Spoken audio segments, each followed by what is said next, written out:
Vamos falar um pouquinho agora sobre domínio e governo?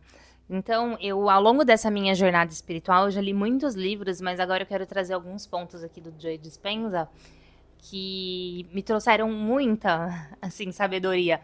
Mas mais do que isso, muita ação.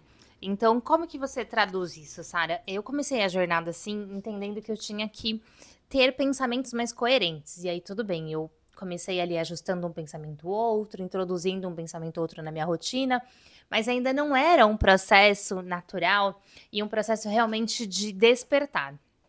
O que é o despertar, literalmente, né?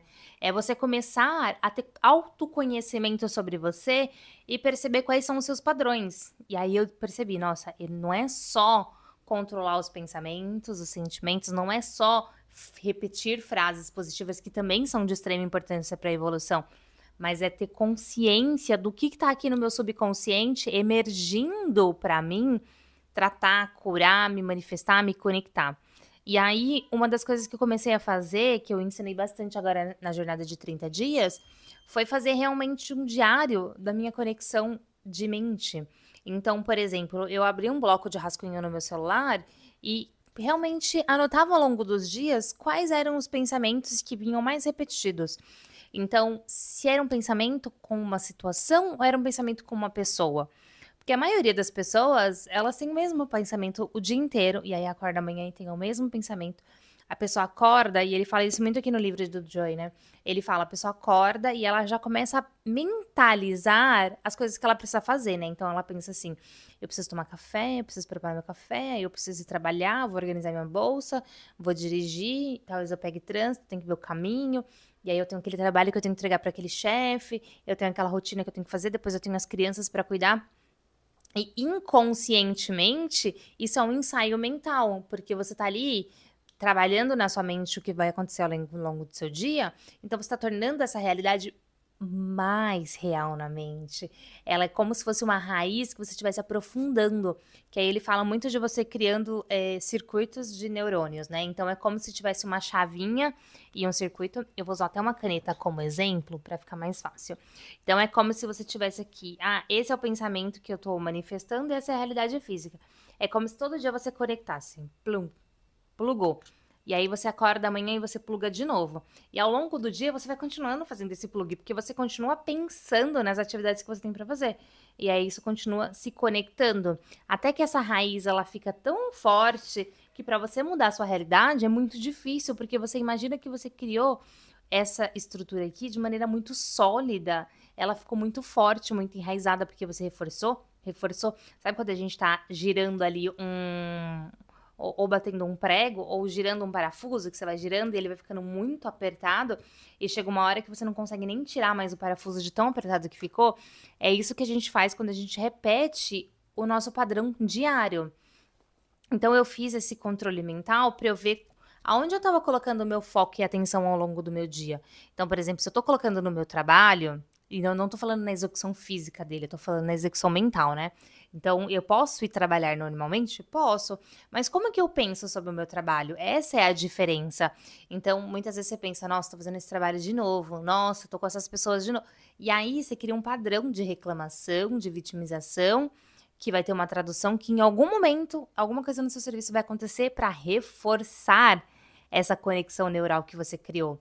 E como que a gente muda esse sistema? A gente percebe o padrão de pensamento, então eu tô pensando sempre negativamente a respeito desse fator, então eu vou trocar a minha conexão sobre isso.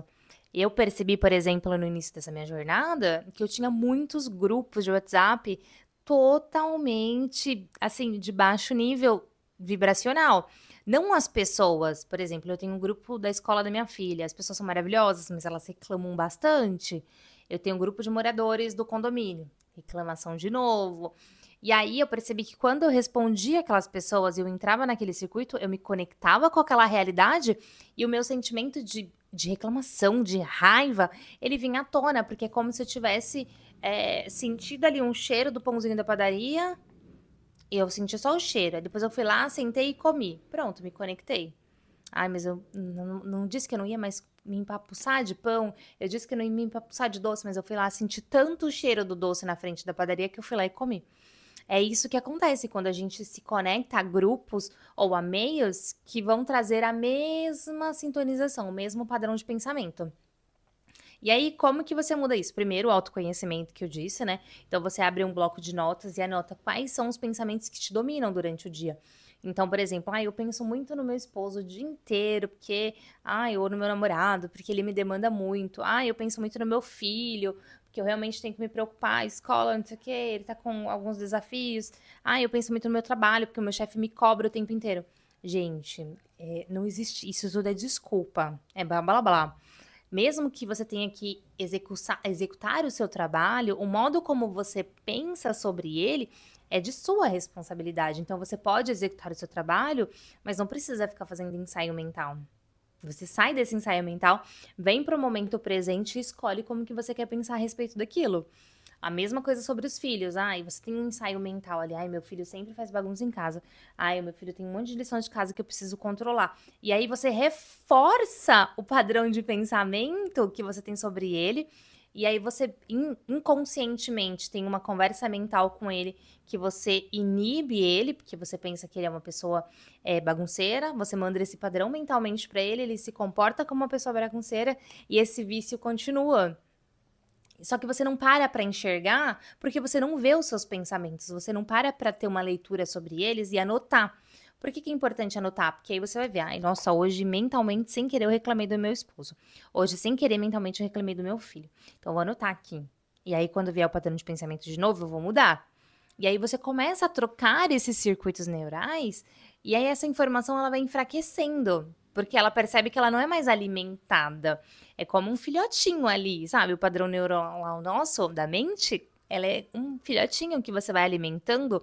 Tipo aqueles bichinhos virtual quando a gente era criança. Você alimenta, alimenta, alimenta, tem um momento que ele tá gigante. Então, você para de alimentar esse seu padrão de pensamento quando você conhece ele.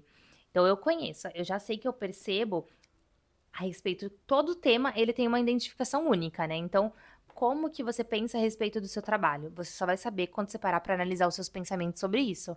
Como que você pensa a respeito do seu marido, da sua casa, do seu filho? Tudo tem uma janelinha, um bloquinho, como se fosse um computador.